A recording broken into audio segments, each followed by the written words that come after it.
2. Good evening, everyone, and welcome to the Bonus Point Podcast. Thank you for tuning into our Major League Rugby Series brought to you by OsteoStrong LA, Whalebird Kombucha, and Macro Butter. My name is TJ Olsen, and round 1 of the MLR in the US is officially in the books. We had a lot of incredible matchups over the weekend. A brand new team from LA officially played their first match in the competition, and we got our first glimpse at the Rugby Network. So lots to talk about today. It was a great weekend of rugby with a lot of other types of rugby in there, but I'm ready to talk about it. It's been a long day for me, long stressful day. So I love talking some footy, and it's my release. So before we get into that, I got to introduce my partners in crime for this show, Cam and Walker Tice from the Rugby Index. Boys, welcome again. Great to have you here. Walker, I'll come to you first. Tell me your first thoughts about MLR footy. How was it? I mean, it's great. It's back. That is the short and skinny of it. There's no way around it. It's back, and whatever it is. Could it be better? Could it be worse? And everything in between? Yes, but it's back, and that's what's most important. No, it was great. I thought it was a super competitive weekend. No blowouts, which means that there's a lot of parity in the league this year. I think that might be indicative of the very short preseason, but it was entertaining. A lot of points scored, and for that short preseason, I thought fitness was pretty good. It certainly wasn't the reason any of the teams won or lost, but no, it was a great week of rugby. I can't disagree with you on that one. It definitely was. So, Cam, I know you've been waiting for the return of the MLR as well. And what were your thoughts about the action over the weekend and the Rugby Network as well? What did you think about that? Yeah, at least for the on-field play, I thought that, like Walker said, I appreciate the parity. I like that. At least looking at each team that we saw, it looks like that, any day, any team could go out there and win.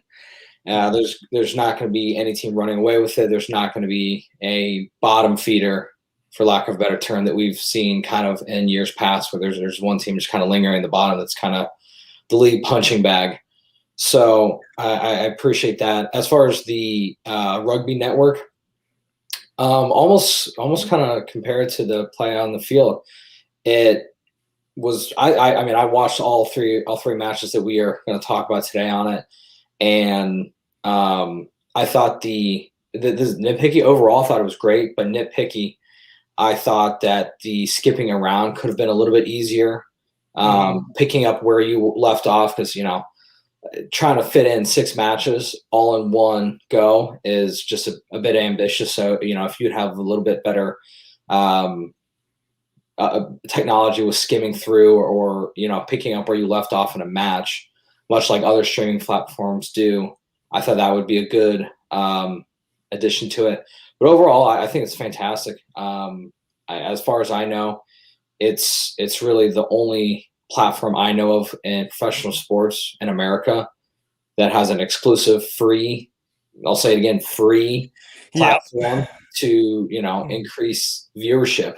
So I think it's a huge step for the league. Yeah, I think that's going to go a long way to increasing viewership, because we know that's one thing that one half of the sports crowd or the sports viewership, that they, as soon as they see a dollar sign next to something, they automatically go, I don't want to pay for that, or I'm going to try and find something illegal. And I think you'll have a bit of a tough time trying to find something illegal for the MLR. But I think it's a good move in the way of growing the sport in the United States. But Walker, any final thoughts on what your first perception of the Rugby Network was? Because I was quite surprised they were going to do all the games at once. I thought they would have spaced them out or something like that. Pretty ambitious, as Cam said. Yeah, I mean, set yourself up for success, and you can even learn on the go from the previous ones. I think maybe some of it is if you go all at once, fans can only watch one game at a time, so you don't accumulate the mess ups or people notice. I don't know. Maybe there is some methodology to it, but it was great. The only game aesthetically that looked, I don't want to say not professional, but different was San Diego and New York, and that's just because it sounds like they had a lot of limitations on a venue that they wanted to use initially in Las Vegas, and then had to pivot last minute. So all things considered, I think they pulled off a great program. But no, I thought the broadcast was great. The halftime break was a little bit clunky, and again, we're being nitpicky here. But as far as providing free rugby to viewers and fans, no complaints. Let's have it. Let's keep it. It's free until it's not. So until they can sell it, and that's part of the commercialization of the league. But while it is free, I'm gonna abuse it. Yeah, one of my favorite documentaries, Winning Time. I think we're definitely in winning time right now. So, I think when it comes to it, we're going to be nitpicky, but overall, we've got rugby back. It's on a free network. There's a lot of wins there, and I think when it comes to the San Diego, New York broadcast, I had the same reaction to you, but there's some points that I'll share when we talk about that game later. But before we chat about the players, the teams, and who we liked, disliked, we've got some new trial laws that we introduced this season. I want to quickly run through them and get your opinions on them one by one. So, because I know there's a couple of laws that you guys aren't really feeling, and I know there's one or two that you guys are feeling. So let's go the 5 new laws total. The kick clock is the first one for conversions and penalties. It's now 60 seconds instead of 90 seconds. Cam, I'll come to you first. Like or dislike? Like it. I mean, we all seen a fly half or a fullback take, probably more than 90 seconds, especially in, some social matches or some club level matches where it feels like they're lining up a kick, pick up the blades of grass, make sure the wind's right. And it feels like it's going on 4 or 5 minutes before, they're actually taking their approach. So, I mean, it's all about keeping the pace of play, moving. The more stagnant the matches, the more it feels like people are watching, their Sunday golf or their the first 60 games of baseball. They just don't matter. And the more you can cut out time and space that doesn't matter, the more engaging the product's going to be. So I think it's overall, at least that rule is for a better product. Yeah. Walker, agree, disagree? Yeah, well, I mean, I'm beside myself that Cam just compared rugby to golf, but you pivot and you move on. But no, I agree. For all the same reasons, I keep it going. The less spotlight that's on the backs, the better. Get them off the screen. Let the forwards shine. Let's get on. I knew something like that was coming. But for all the same reasons Cam pointed out, I like that it speeds up the game. A minute is totally sufficient time to line yourself up, send yourself, do what you need to do, and fire off a kick.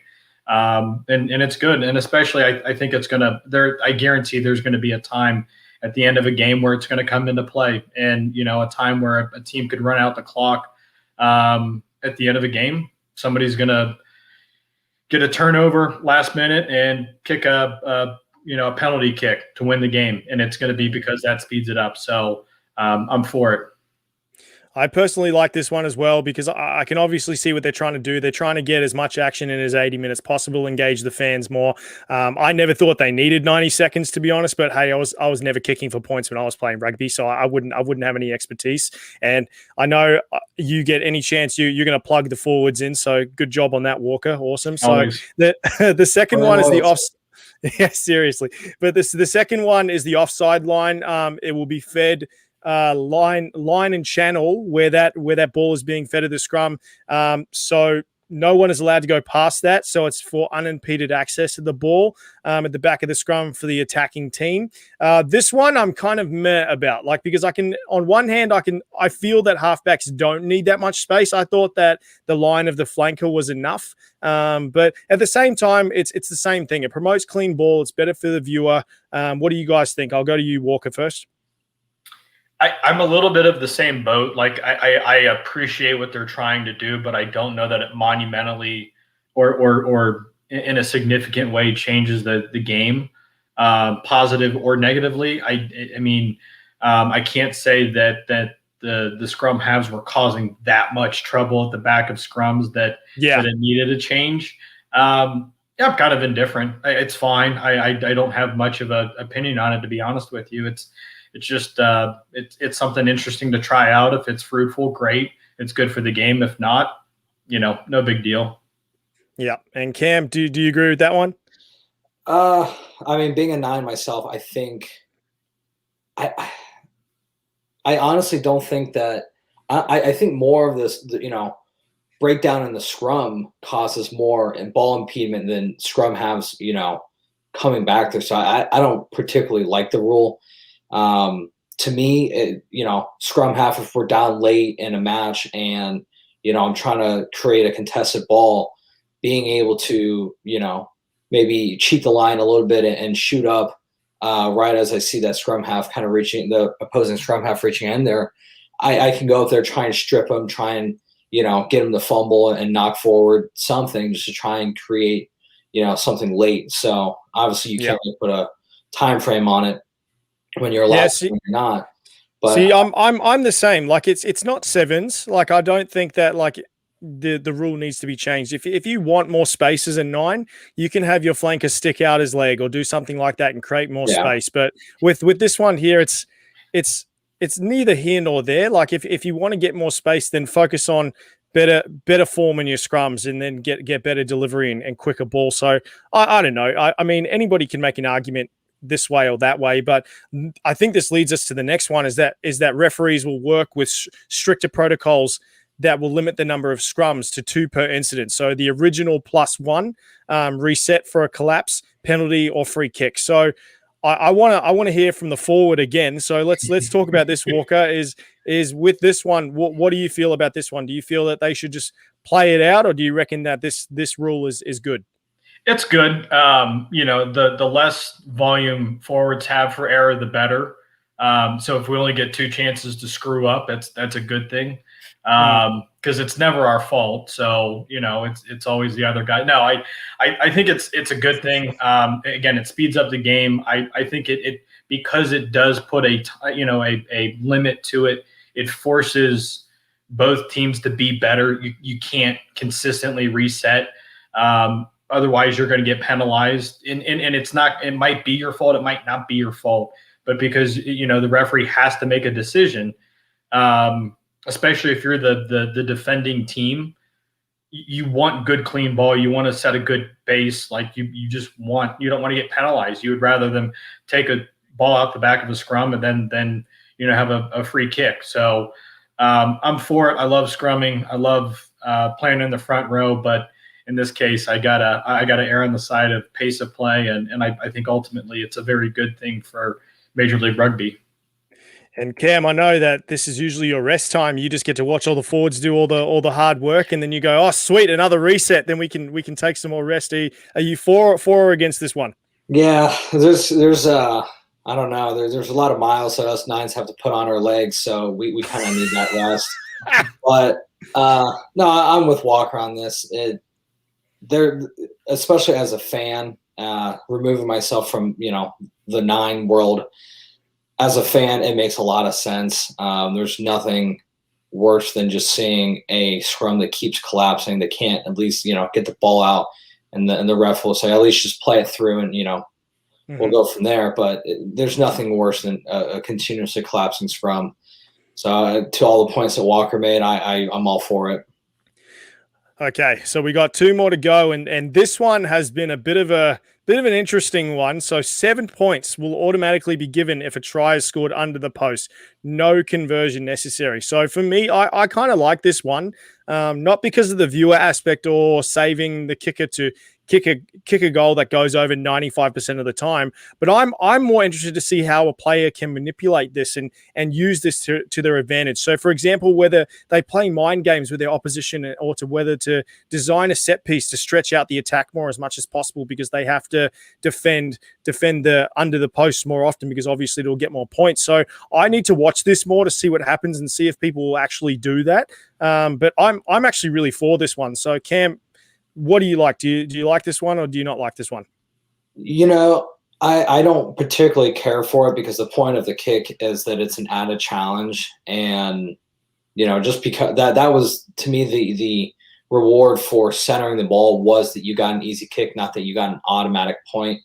And I think you make a great point. I don't really think we saw it at all in the first round of matches, but it will be very interesting to see how the set pieces and even the open play begins to change around, within the 5 meters of how teams want to attack, focusing, knowing that, if they can center that ball or at least get into a position where they can, break that line and then have a chance to center once they're in the try zone, will they make a more conscious effort to keep the ball towards the middle of the field?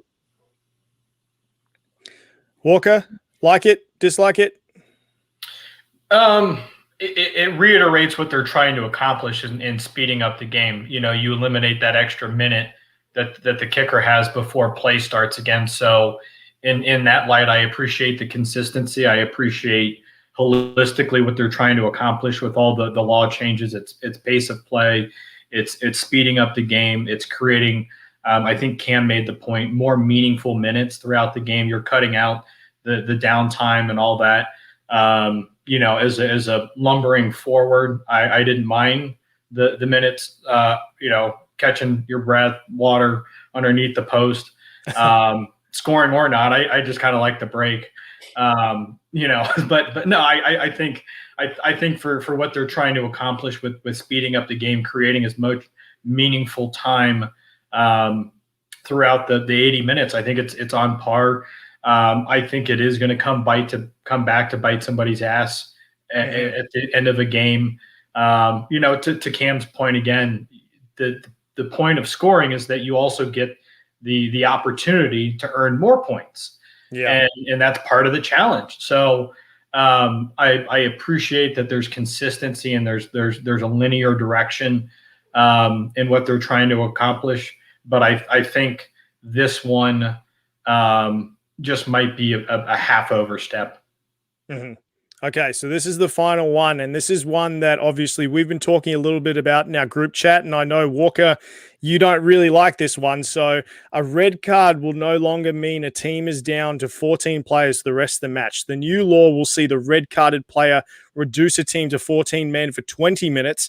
After that time has passed, the team will be able to replace the player with someone from their bench. The red-carded player cannot return to the field still, but he will still face disciplinary action, but we can still have 15 on 15 if 20 minutes gone by. So, like I said, we spoke about it in our group chat.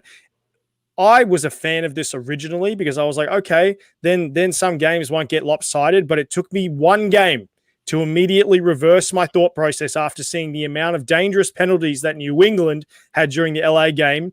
And I see this as, once people know how to use this to their advantage, or this is just my opinion, this could open up a very bad door for the players in the league. Their thought process could be, it doesn't matter if we get red carded and face disciplinary action. Their thought process will go, we'll be back to 15 men in 20 minutes. So, Walker, I'll come to you first. What are your thoughts on it? I don't like it. I think I sort of played out the scenario of, okay, how do I get a red card? Well, one, I do something pretty egregious and something that it's usually, it's not even in the run of play. It's not, I lunge and I tackled high. I'm throwing a right hook and I have malice in my heart. It's something that's trying to injure the other player, whatever that accumulates to. If it's a straight red, I think you're done, and you're consciously compromising your team in the safety of another player traditionally to get a straight red. Yeah. So, and I think you're down a man, and that's that. I played through my head the scenario of a double yellow, and a player, okay, a reckless tackle, I get a yellow card. And then, because I've had multiple infringements and I got my yellow card, now I get caught and I stick my arm out and it's a high tackle. I never had that issue, but I was usually getting high tackled because I'm so short. But I didn't mind it in the scenario of a double yellow, team gets a red card, and then say there's 30 minutes left in a game for the last 10 to be in theory even numbers. I don't mind that off of a double yellow because it's not the severity of infringements. While it's multiple, it's not the same level of malice or just maliciousness that might be done in a red card. I thought about, can you make it almost like a technical or a double technical where it's a red card If it's a red 1, you get the opportunity to come back. If it's a red 2, you're just down a man. But keep the laws as they are. This doesn't follow the path of their other law changes of speeding up the game in any way or making it a cleaner game. So I'm really not a fan of it at all. I tried to rationalize it in my head, but I don't see what it does. I'm not a huge fan of it at all. Scotty Ferreira from the Rugby Rant podcast is throwing in an orange card, so we could have a middle ground, and we could have a card that doesn't necessarily mean red or yellow. It's I like that idea, Scotty. We'll just get a stoplight up there. Yeah, there you go. Yeah, so we can just turn to it, and then we'll just go, show us the light. That's awesome. There we go. Stuff. Yeah. All right, Cam, round us off. What do you think about this one? I actually appreciate it. I think pretty early, DC guys sent off for a malicious red card, and to me, when there's that red card dealt, it's just a poor excuse for a team to say, well, we played the last 40 minutes or the last 30 minutes down a man and was close before that. It takes out, it kind of creates more accountability and more parity within the game. And especially we've seen plenty of games once the red card is dealt, teams just start pushing it wide. They, get much easier overloads, and it typically tends to get out of hand, especially if it comes late. Early, where they can, really use that to advantage to wear out the other team, having to cover just a little bit of extra ground. Mm-hmm. And so I think it ultimately creates that parity that maybe not the pace of play they're looking for, but it certainly creates the parity that they're looking for where, the entertainment factor or something like that. It's not compelling television. The nail biters and the competitive action is what's going to keep people engaged. Okay. All right. Well, we're not usually a debate show, but I do like a good debate on my hands. So it's good stuff. But I'm excited to see these trial laws be played out. I think once we start to, I guess, get down to the nitty gritty about what the viewer wants to see, especially in America, because rugby is such a new sport to a lot of people. I'm thinking these types of laws will try and push the narrative about rugby and try and spread it across the country. So any way to spread it, that's why I'm liking it. But let's get into our rapid recap of the game, so that way we can actually talk about the gameplay. So Rooney ended up beating the Legion 36-29. I really did like that game. It was a very tight one. It was good to see my boy Andy Ellis back. Can't wait to talk about him. The Free Jacks lost. The Free Jacks lost to the Giltinis 27-42. So good to see rugby back in the Coliseum. It was amazing. The Toronto Arrows lost to Rugby ATL in a very close battle, 14-21. The Sabercats. We were talking about the Sabercats being a dark horse, and they ended up beating the defending champions, the Seawolves, 30-24. So who knows if that's just week one luck or whether they're going to be a force to be reckoned with. So I'm very excited to see that one. The Warriors beat the AGs in a very, very tight match, 30-28. And Old Glory and Nola, first draw we've seen, both ending with 26 points. So really liking a lot of those matchups. But let's get stuck into talking about the matches. And our first matchup involves the new kids on the block. That's the LA Giltinis versus the Free Jacks. And I want to talk about LA first. So personally, I liked a lot from what I saw from LA. I feel like they're definitely going to be a problem in the Western Conference in this league. I personally feel that New England showcased the Giltinis' weak point, and that was definitely their scrums. My boy Seth Farsi was a monster for the Free Jacks. He definitely earned his paycheck for that game and showed the league why the Free Jacks brought him over from Australia, just because he's such a gun scrummager. He's a killer when it comes to it. I was pretty surprised the Giltinis struggled so much in that area because they have some very experienced scrum talent, especially in their starting props. Two guys that have been in Super Rugby and have scrummaged very well in Super Rugby. So I don't know if it's their hooker, what's his name, Viola Nunu. The hooker's fault. Yeah, so it's you always got to blame it on the hooker. So he's a guy who's spot on for his lineouts and is very deadly on the edge. But I need to see him play more to see if it's his scrum form that really let us down or whether he's the weak link. But all in all, I think it was a very successful hit out for the Giltinis. Walker, I'll come to you first on the first game. How did you like seeing it in the Coliseum? I loved it, mate. It was amazing. It was impressive. I thought it was going to be cavernous, and it wasn't at all. It looked, I mean, for no fans in an empty stadium, it looked pretty slick. I got to be honest. When they first announced it, I was dubious and I'll say it. I was a naysayer of playing there. But seeing it in person, it changed my opinion, and it was a lot of fun. I just hope they can put fans in the stands and pack that place out, because if they do, it's going to be awesome, and it's going to be great for the game. Yeah. Anything particularly you liked about the gameplay? I mean, LA has a really impressive rolling maul that I thought was a little bit surprising. I thought they were going to have. I anticipated the ability in the open play and the individual skill sets that they have. They've got a really talented roster. There's no doubt about that. I think in LA they just displayed all of that. New England's a pretty gritty team. They went down twice, with yellow cards, and they're a gritty team. I think they're going to be a tough out in the East. I don't see them being a leader of the pack, but I could see them being a mid-table team that's pretty gritty, makes it to the playoffs, and maybe doesn't make a whole lot of funk in the playoffs, but. DTH Vandermeer is everything as advertised. The dude just flies up the wing. Ryberg was a little bit quiet, which for a guy that's such a rumbler, and it's probably just because they have so much talent in their back line. Meeks was awesome.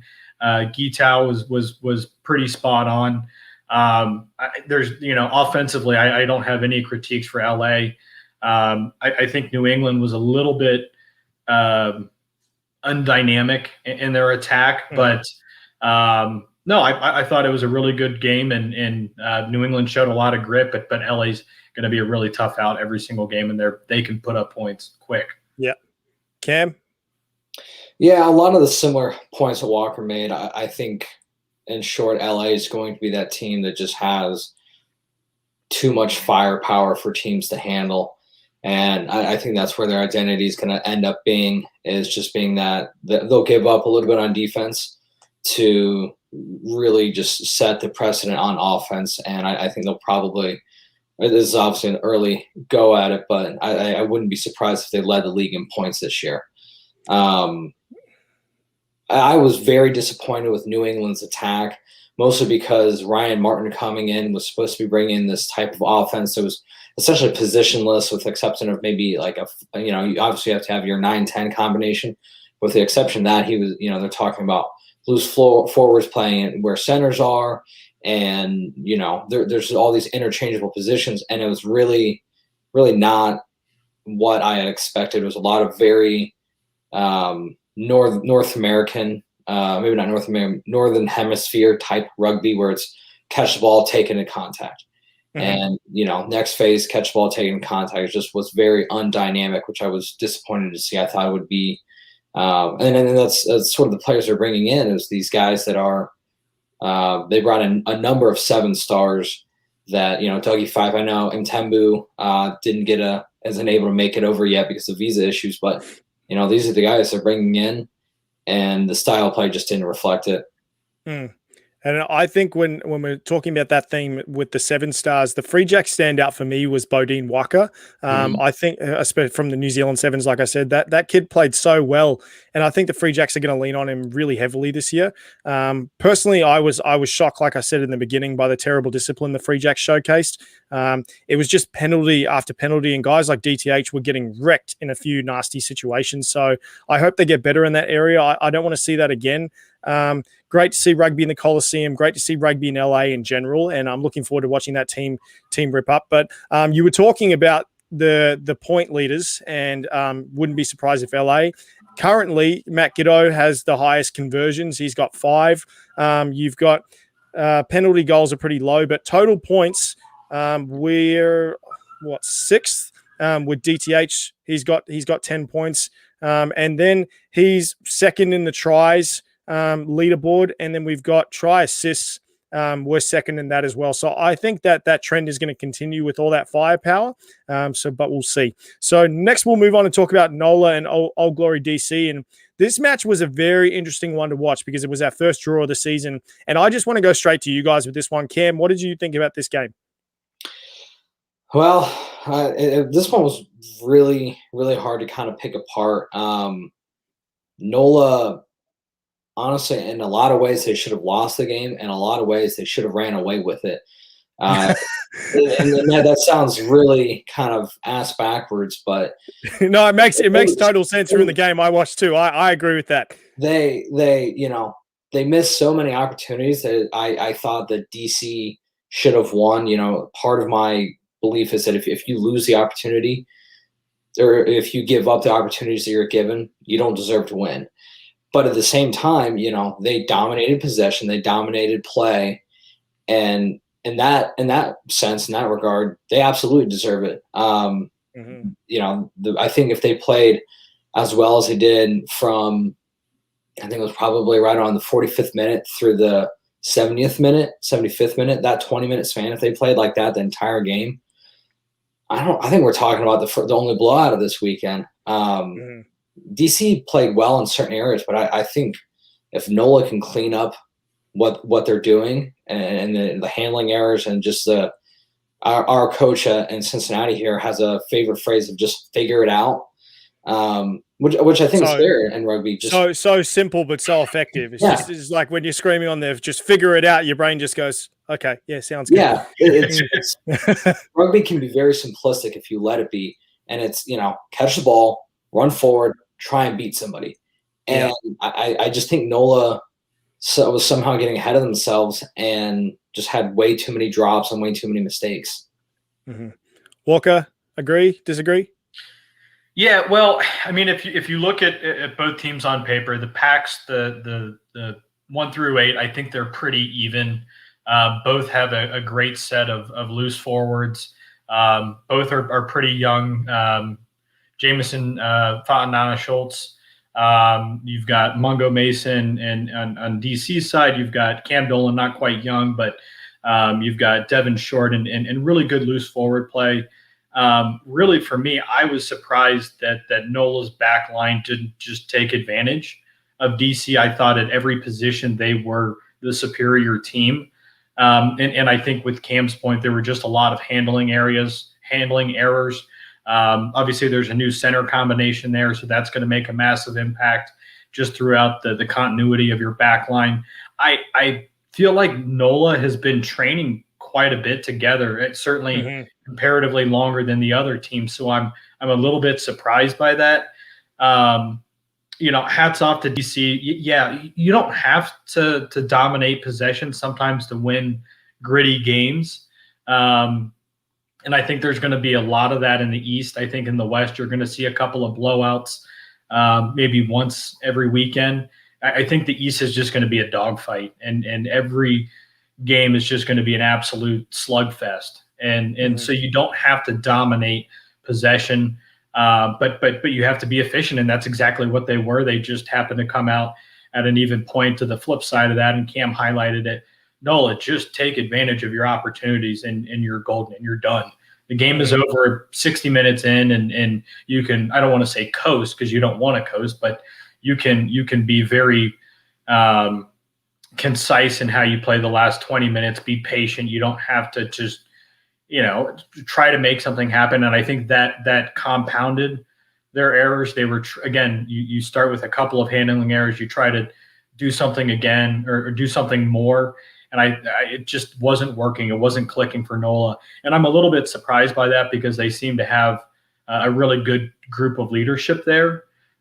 Scott Lawrence, I have nothing but good things to say about him. And I'm a little bit surprised by that. I do know that they've got a really small staff coaching wise. And so I wonder with some new pieces, if that has anything to do with that. But shout out to Matt Harbin getting team of the week. So always great to see a front rower in there. I would like any chance you can get, right? I sure love, man. I'm a lover. Danny Tusitala for DC. I mentioned in our preview. I think the guy solidified a very, very close place in my heart. He's definitely going to be one of my favorites this year. So let's talk about that really quick, because I also believe he's going to be a pivotal part in their success. Obviously, I know him pretty well from living in Auckland for the year and coaching at his club Ponsonby and knowing a few of the players that he played with, and they were the second fastest team in ruck speed last season. So I think if he can stay on top of it, and he can get that ball out quick, which I know he can do, obviously coming from sevens and in the Auckland Mitre 10 Cup that he was doing, I definitely believe that he can be a very pivotal piece for them to get over the hump.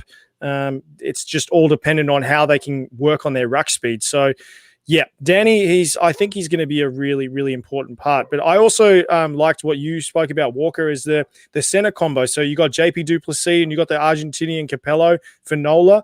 I want to see more of them this season to see how that pairing is going to go, because obviously different playing styles. We don't know if they're going to merge very well together. I think they did pretty well on the weekend. But yeah, it's definitely going to be interesting, because quick ball with that aspect, if you can play the distributor, or you can manipulate those inside seams, I think they've experienced enough that they can do it.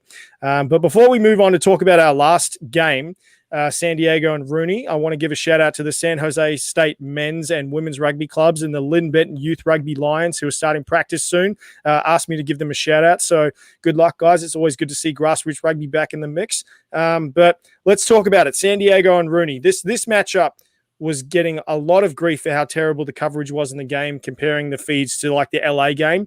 But I think a lot of people have to realize that places like the Coliseum, they're built for filming professional sporting games. So whereas the field the Legion are playing out of have a lot less filming opportunities. And like you said, Walker, they've had to scramble last minute. It's not like they've been planning this for months and they go, let's film out of this location.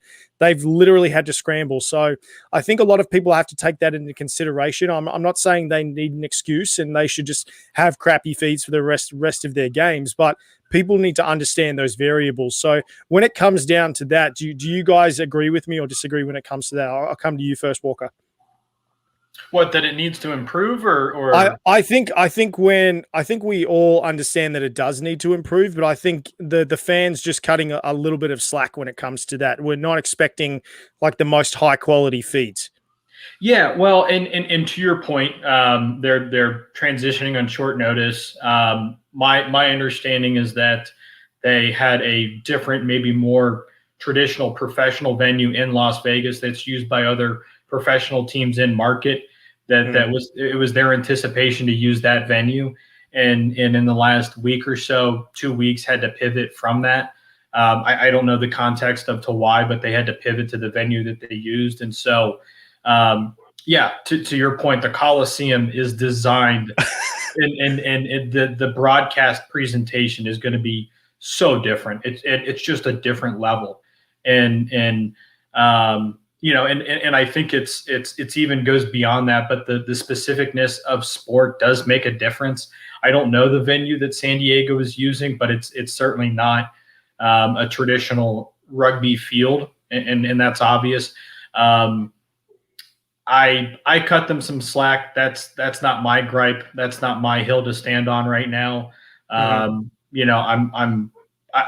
Honestly, I thought it was a pretty good game. It was a great game. I'll give it that. But knowing what I know about the challenges, I appreciate being a tenant in a venue, having done it, myself in professional sports. And we had the luxury of having a great facility, so I can only imagine the challenges in a not great facility. So, hats off to them for getting the job done, making no excuses, and you're dealt the cards that you're dealt, and you made it work. For it's rough, but so is 2020, and rugby's bad. So I don't hang it against them. Can it be better? Will it be better? I have total confidence that it will. I will, and especially their venue in San Diego. It's beautiful. I will make my judgment when they play at their home field, and that'll be my hill to stand on. Mm-hmm. And just before we get to the gameplay, Cam, do you disagree with that one, or do you agree? I mean, it's a little disappointing. it kind of took just in a little bit, sort of the production of that one. And I even thought of the one of Austin and Utah. I didn't think it was spectacular. I kind of set myself for failure because the first game I watched was New England versus LA. So, kind of set my bar a little too high, possibly. But it's like starting off with like a nice grass-fed steak, and then you have to go to like some like chuck meat that you get in like some like low rate grocery store or something like that. I understand that. I really set myself up well there, but I think with the excitement of the rugby network and all that, and kind of this higher level professionalism that they were presenting, it kind of took some of the wind out of my sail. And I totally agree with Walker and understand what he's saying, and I think it's very on point that they had a pivot and they made the best of a situation, trying to kind of just bring it all together last minute. But to put yourself in that echelon of not just semi-professional, but completely professional. Perception is reality, and to new fans that are watching the sport or this competition, they see that it's going to be, and they don't understand the context of why it's like that. It's going to digest pretty poorly. Yeah, I agree with that, especially with some sports like how well the NFL is doing, or even if you're a rugby fan from Australasia and you've been watching Stan Sport, how they've been doing their broadcasting of the Super Rugby right now. I can't hear enough about it. It's just the game scenarios and just the game coverage, how they get so close to the action on the field, and the coverage and the commentary is so in depth and so interesting. So if someone's coming over and then watching that as an MLR fan, brand new to the game, I do agree with you. It can be a little bit of a hard hit because people will see there and go, I don't want to sit here and watch that another week because of how terrible the coverage is. But yeah, I agree with Walker in a sense. I think we just got to let it unfold and give them a little bit of time, and then just go from there. But let's talk about this last game. So for the game itself, I really enjoyed watching Andy Ellis play again. Like I said, I'm obviously biased with this one because I've loved this guy so much when he played for the All Blacks, and obviously didn't like him when he played for the Crusaders because I'm a Chiefs fan. But I think he controlled the tempo really well, and honestly, I thought they should have won by more against San Diego. I know that's obviously something that San Diego fans don't like to hear, but I definitely believe they should have won by more. So, Cam, I'll come back to you first. What were your thoughts on this match? The elements played a pretty big factor in it. You could see it on the touch flags, and even the goal post, you could see them rattling in the wind. So it really, it's almost worse than heavy rain. They really had to shorten their spacing of play. You just saw any sort of pass that was trying to gain some quick width would just either sail on them or just die out halfway. Mm-hmm. And I know it's not because Andy Ellis can't whip one out, 20 meters to the sideline. Mm-hmm. We all know he can whip one out there when the elements are ideal. But yeah, it looked like a small windstorm through there. But I'd have to applaud Rooney. They did a much better job than San Diego creating space with short passes, in particular with their offloads. I thought they did a very good job putting their teammates through gaps and sort of manufacturing that space when it might not necessarily be there because of the wind. No, I agree with that. It's when I went to the Las Vegas Sevens tournament, I went there and there was on the field, I think it's Sam Boyd Stadium, on the fields that are just right next to it. They were having all the club games and like the sevens tournaments and things like that. And I went to watch those games because I had a few friends playing in there, and you see all the goalposts. They're either inverted or they're blown over like crazy amounts. I hate to be the kicker for those types of goalposts because they just be moving all over the place. But definitely does get windy out in the desert. But Walker, finish us off. What did you think about this game? You're obviously wearing a San Diego top. So what did you think? Well, I like the top. San Diego played well. They had a good first half. I think they came out with a lot of wind in their sails. They had some really hard charging runs. Shout out to Sam Wuching. Great first half. they subbed pretty early and often. I was surprised by that because they did have such a strong first half. I felt like they lost a lot of continuity in the second half. And the subs, obviously they brought in a lot of talent off the bench. Santiago Iglesias, Born Basson in the back line, Travis Larson, Chris Bauman, your guy Nate Sylvia. You brought in a lot of talent off the bench, but it just, the continuity was off. It was different than the first half. I was surprised at how well they played the first half and how quickly they subbed. And on the flip side of that, Rooney, they didn't use, I think they used 4 of their 8 subs. They came out, I don't want to say flat, but really weren't all that dynamic. And then second half had a great half, super efficient in their ball retention and in control of the game. And I think you pointed out early, I was surprised that the margin of victory wasn't higher. Holland's Head was 3 of 6 on kicking, and I think wind had majority of the factor to do with that. I think if he makes 2, maybe 3 of those missed kicks, you're talking about 4 to 6 more points, and it's a 12-14 win as opposed to just a single try. So I think Rooney really did well in the second half. Gimmerscheis moving to 8-man. They brought in who was it for Charlie Hewitt? Charlie Hewitt, big line-out presence, but I think he got kind of lost in the play, and then a little bit of it they were able to open up with Ben Bassano or Bonasso. He kind of reminds me of like the Rob Sibbons of the Wallabies and the Waratahs. Like he can execute a line out like no one's business, but when you need him to do something on the field or really make a dent in someone, he's not that kind of guy. It's unfortunate, but that's what you need in your balance and your locks. You really need someone who can really be effective in those lineouts, whether you have to sacrifice that or not. It goes like that. But yeah, I agree with you in that one. Well, and especially against the big hitters of San Diego, they pack some punch. And yes, San Diego was without Rob Shaw. Rooney was without Savetta. I think if you bring in Savetta and you leave the loose forwards where they are with Minturn at 8, Kara Pryor at 7. Pryor's a monster, dude. He gets around the field. He might be one of my favorite players in the league right now, just from a pace standpoint. Gimmerscheis is a brick wall. He's got the stopping power of a 6 that you want. They've got a great back line. I'm a big fan of they've got a good back line. They've got a great back row. I'm a big fan of a back row.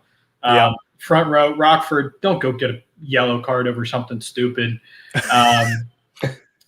Fawcett, the dude's a monster. The Butcher, he just cuts him up every single day. And I think Rooney is going to be the team in the East to be the top dog. I just based off of what I saw this week. They get Savetta hopefully soon. I don't know when he's due to be into town, but when they get him, they've got a pretty complete roster. I'm definitely excited to see not them face off again, but obviously just see them play against other teams this season, because San Diego and Rooney, they've always been strong. They're always bring a great presence, and I think adding to that roster, it's just made them a lot better. So I think San Diego will really rally from this, as opposed to other teams who would take a loss in week 1 and they kind of would get down in the dumps and they would just keep going through that trend. I think they'll rally in this next game. But before we move on, I'm just going to come back to you, Walker, and then finish off with you, Cam. Honorable mentions. Any other games or any other players you guys like seeing over the weekend? Well, I already gave my one to Matt Harmon. Shout out to the front rowers. Fawcett was the other. Where was the hooker? And then who was the tight head prop? Was it who was tight head prop of the week? I forget. Was it? I can't remember. But shout out to my front rowers. That's all I got for you. One of the LA guys. Was it Charlie Abel? Yeah, it was. Yeah, that's right. That's right. Yeah. No, shout out to the forward, shout out to the front row. You guys crush it. You're all dashingly good looking, and keep that chin high. Yeah, that's what I like. A good set of cauliflower ears. Oh man, makes me froth. There you go. Well, Cam, finish this off. Let's go. Nose. Oh no, man! Like seriously, one of my best mates who plays over in France, in high school, he was supposed to get his cauliflower ear drained. He never did. It's grown into what looks like a salt cube. It just Oh is yeah. sitting in his ear, and every time I see it, I feel like it's growing. And he goes, "Nope, same size." It's just I think I'm just eating the right foods and getting it nutrients. And I was like, getting it nutrients? That's not what you want. Come on. All right, Cam, what do you got? Honorable mentions. Any game. I'll go down. Tusitala just blew me away, and I didn't get a chance to mention it, but he really impressed me was obviously his pace of play, how quickly he gets the ball out and out to Robertson, who also, both of them made the team of the week for a very clear reason. But I think one of the lost art forms of a 9 is their support lines, and not just getting ball out, but when there's a line break, making sure they're an option to offload to. And I mean that's how both of his tries were scored, were being an added support line. And I think just about every scrum half in the league could take a page out of that and add it to their arsenal, because it's especially getting the open, it's an added dynamic.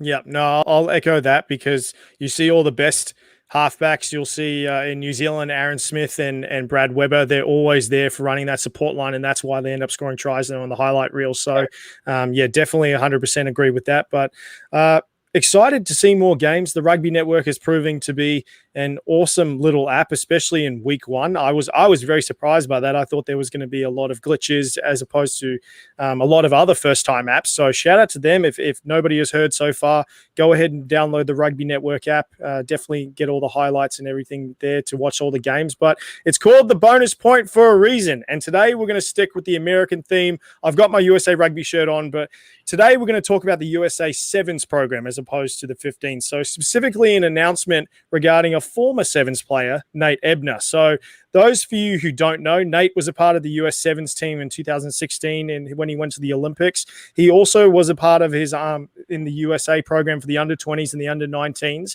But in between rugby, he was playing professional football. So he won 3 Super Bowls for the Patriots and also played recently for my New York Giants, who are in the crappiest division in the East. I hate it. But his teammate from the Patriots, Patrick Chung, him and his teammate there, they're also the owners of the New England Free Jacks. So he still has very strong rugby ties to the community, even though he's in professional football. But this is where it gets interesting. So I've been talking to a lot of people about this, and it's stirring a lot of debate on social media. Ebner just announced that he will join the 30-man squad to compete for one of 12 jerseys to represent the USA at the Olympics this year. So a lot of people have seen me on social media specifically, and a lot of other people going to bat to talk about this. And I personally think he's a great advocate for the rugby community here in the US.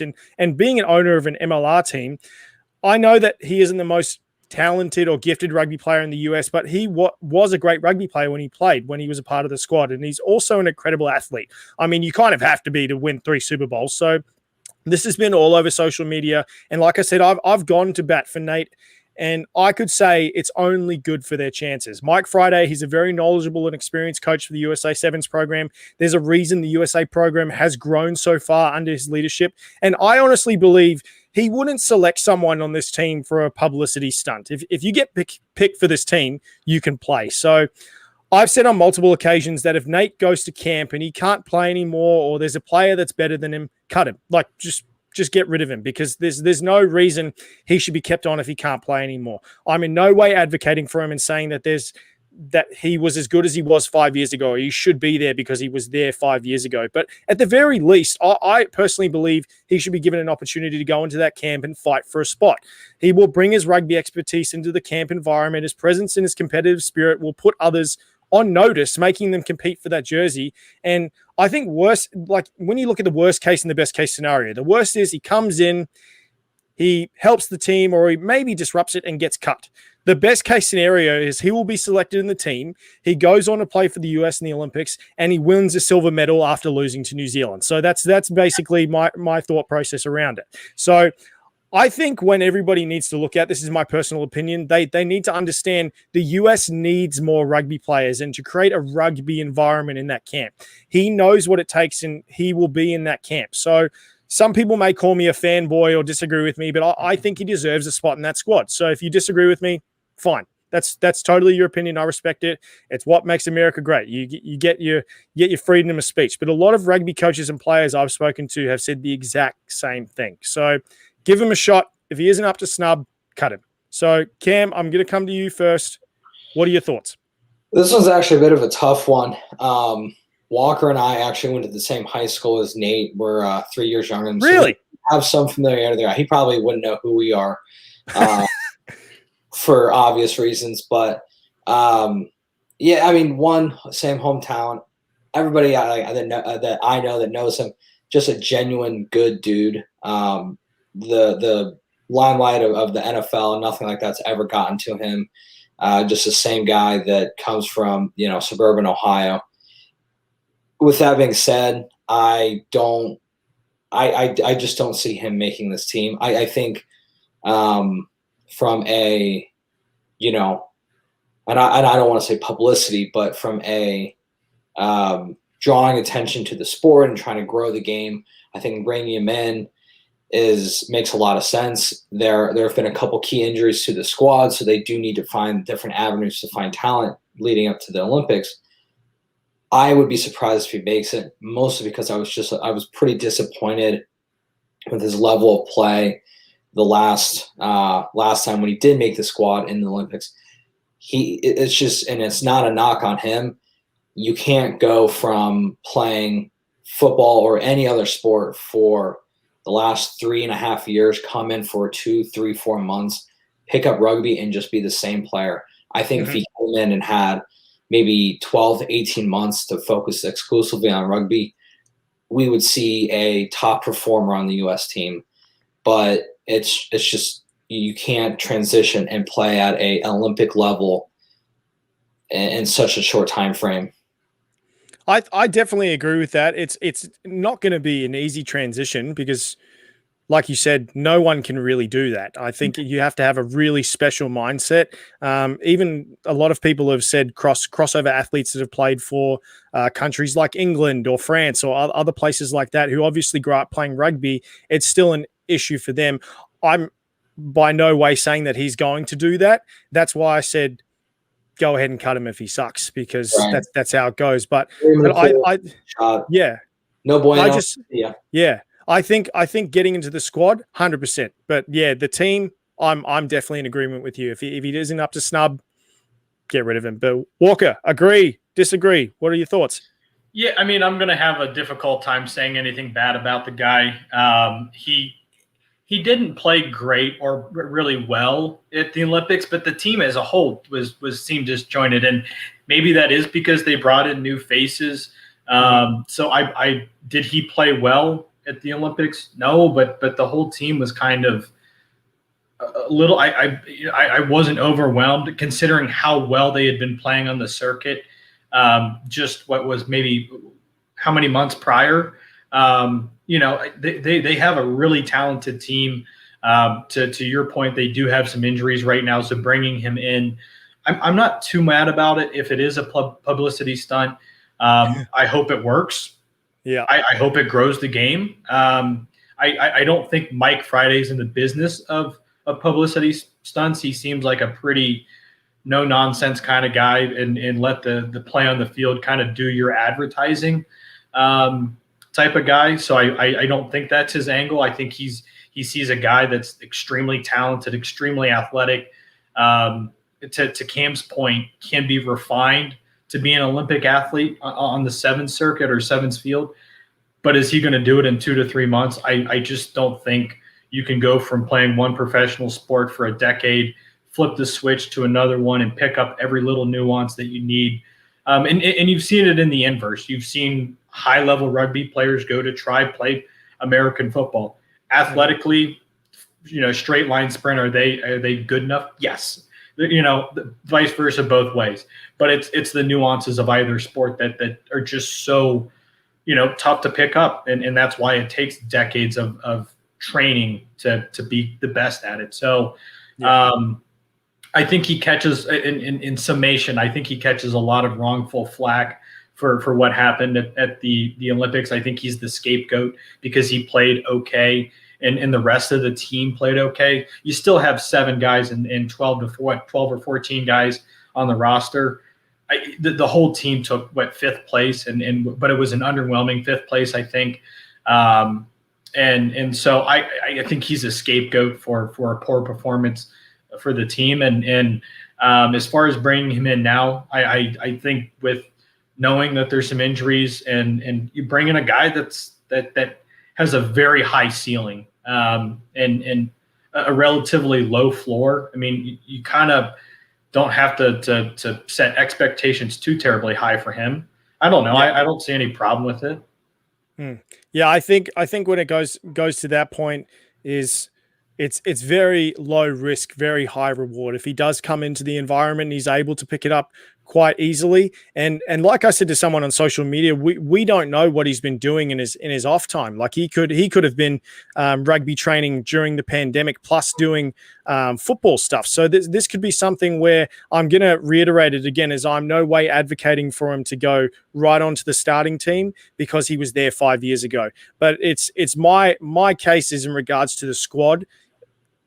I think you guys can get the picture. Is it's just going to help the team prepare for the Olympics. I foresee him not getting selected for the side, but if he's able to come off the bench and he does get selected and he's able to add those quality minutes and he gets that team prepared to create that rugby environment, then I'm all for it. So, I think this is going to be a debate that goes on for a long time because obviously USA Sevens is probably the more popular facet of rugby that people know in the country. So we'll see what they're going to say. But I think that's it, guys. And on that note, just with Ebner, I think that is maybe the reason why, beyond his high ceiling, but one of the major factors is why Ebner gets in is because he is a little bit older. He's got that experience in a elite high performance atmosphere and culture.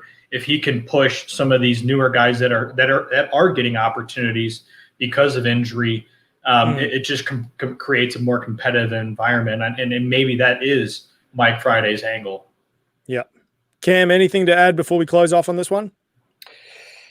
No, sorry to see my Bobcats fall in basketball. I thought we were going to dance in. That Creighton game was pretty hard to watch, but. Shout out to the Bobcats and Bobbies. Yeah, the Bobbies, best team in Ohio. So man, every time I hear the Bobcats, I think of Charlotte. So yeah, it shows how long I've been around the NBA, and they've changed names like 3 million times. So there we go.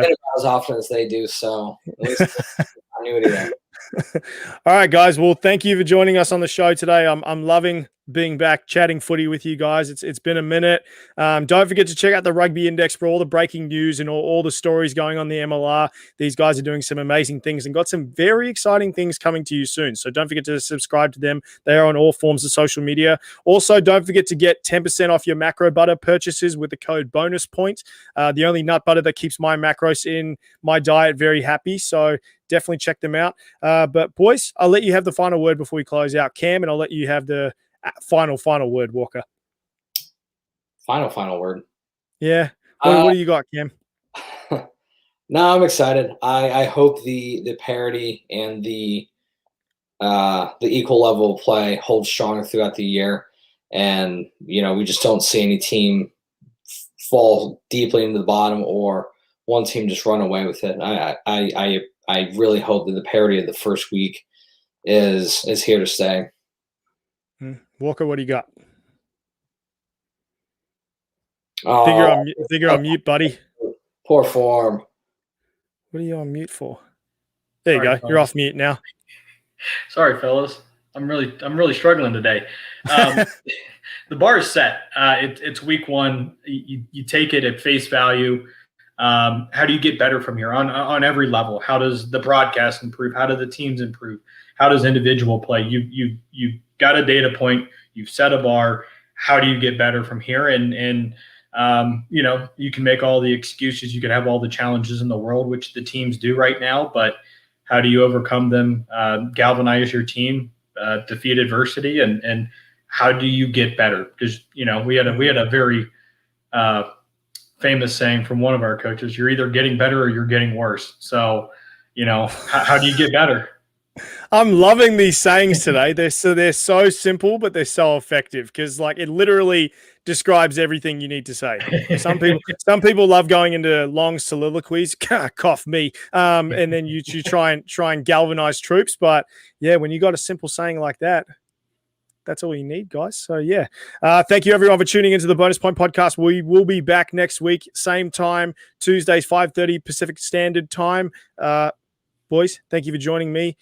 Tune in next week. We'll see you soon. Thank you.